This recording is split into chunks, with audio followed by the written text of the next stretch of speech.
If you pay close attention to the very first pages of the Bible, Abraham is called a Hebrew. Shortly after that, Israelites appear walking through the desert. And when you reach the New Testament, suddenly everyone is called a Jew.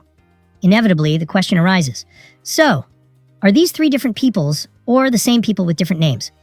What's the reason for this? In this video, you'll understand that this difference is not a technical detail.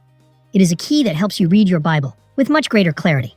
So we're going to take a quick but deep journey through biblical history, from Abraham to Jesus, to understand once and for all the difference between Hebrews, Israelites, and Jews, and how these names come together to tell a single redemption. Hebrews. The first time this name appears in the Bible is in Genesis 14:13.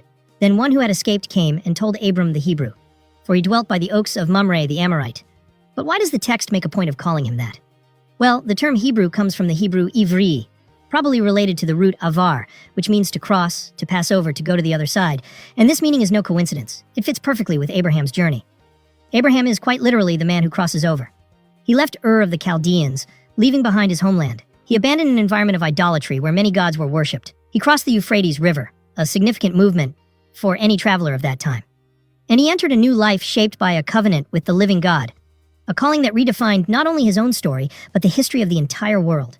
To be a Hebrew, therefore, did not begin as an ethnic category. It was an identity marker, a label that described the experience of someone who left the old world behind and began walking with God. But over time, this title gained another layer of meaning. It was no longer just a symbol of a journey. It also became an ethnic identification. Hebrews came to designate the descendants of Abraham, Isaac, and Jacob. And interestingly, it was a term used by outsiders. The Egyptians called the people by this name. In texts from the ancient Near East, such as the Amarna letters, the term Habiru appears, used by Egyptians and Canaanites to describe foreign groups, without fixed land, living on the margins of society.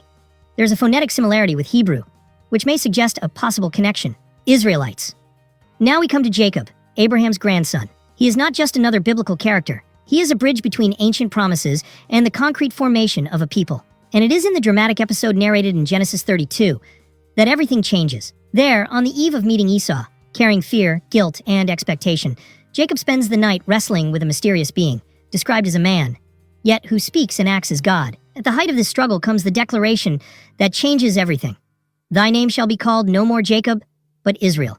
For as a prince hast thou power with God and with men, and hast prevailed. This moment is not merely a name change. It is a reestablishment of identity. Jacob, the supplanter, the one who acted with cunning to obtain blessing and birthright, now becomes Israel, the one who struggles with God, or the one who prevails. The idea is simple and profound. After being transformed by God, he becomes the name that defines an entire nation. From that point on, the descendants of Jacob are called Israelites, organized into 12 tribes, each representing a branch of the extended family. A nation constituted by God, redeemed from Egypt, led through the wilderness, and gathered at Sinai to receive the law.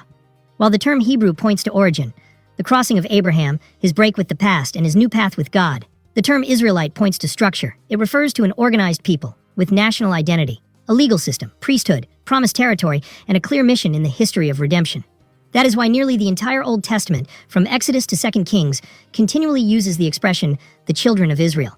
But the story moves forward, and with it comes one of the greatest political and spiritual ruptures in Israel's history. After the death of Solomon, the United Kingdom, so deeply desired by David, is split in two. The northern kingdom, Israel, composed of 10 tribes, with its capital shifting between Shechem, Tirzah, and finally Samaria. It retains the name Israel, but with a serious problem. It breaks away from the temple. King Jeroboam creates his own centers of worship and sets up golden calves in Dan and Bethel, leading the people away from legitimate worship. The southern kingdom, Judah, composed of Judah, Benjamin, and many Levites who migrate to Jerusalem to continue serving in the temple. Here the Davidic line remains, and most importantly, worship continues in the place God chose. It is in this turbulent context that the seed of the third term begins to emerge. Jews. With the political division of the kingdom, something important happens. Only those who lived in the southern kingdom, Judah, came to be called Jews. Up to this point, Jew is a regional term, tied to territory, tribe, and the Davidic dynasty. But then history takes a dramatic turn, perhaps the most painful in the entire Old Testament. The kingdom of Israel, formed by the 10 tribes, is destroyed by Assyria in 722 BC. Its cities are devastated, its population deported, and its tribal identities diluted among the nations. This marks the end of the political existence of the kingdom that bore the very name Israel.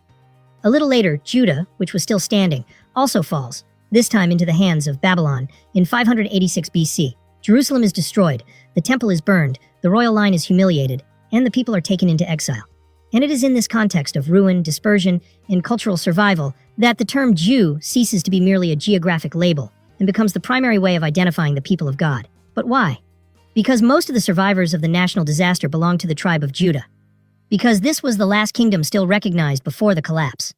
So its name became the reference for all. Because it was especially among the Jews that the Torah, monotheistic faith, circumcision, the Sabbath, and all the covenant traditions were rigorously preserved in exile. And because the identity of Israel as an organized nation had been politically dismantled, there was no longer a kingdom by that name. Thus, when the period of return arrives, something significant happens. Everyone, remnants from all the tribes, though mixed and reduced, comes to be called simply Jews. From that point on, Jew is no longer just a tribal term. It becomes the name of the people who survived collapse, rebuilt Jerusalem, restored the temple, and kept faith in the one true God alive. So, when you read the Bible and encounter the terms Hebrew, Israelite, or Jew, remember, they do not describe three different peoples, but three moments of the same story. A story that begins with Abraham crossing a river to follow God's call, continues with a people formed in 12 tribes walking through the wilderness, passes through the trauma of exile, and culminates in the arrival of the Messiah, born from the tribe of Judah. That is why we can say, every Jew is an Israelite, and every Israelite is a Hebrew. And in the end, all these lines converge in Jesus. As a Hebrew, he fulfills the promise made to Abraham. As an Israelite, he is the obedient son that Israel failed to be. As a Jew, he is the promised king from the tribe of Judah, the Messiah announced by the scriptures. And the most surprising thing is this. Through him, this story, in a sense, also becomes yours. That is why Paul says, "And if ye be Christ's, then are ye Abraham's seed, and heirs according to the promise." If you pay close attention to the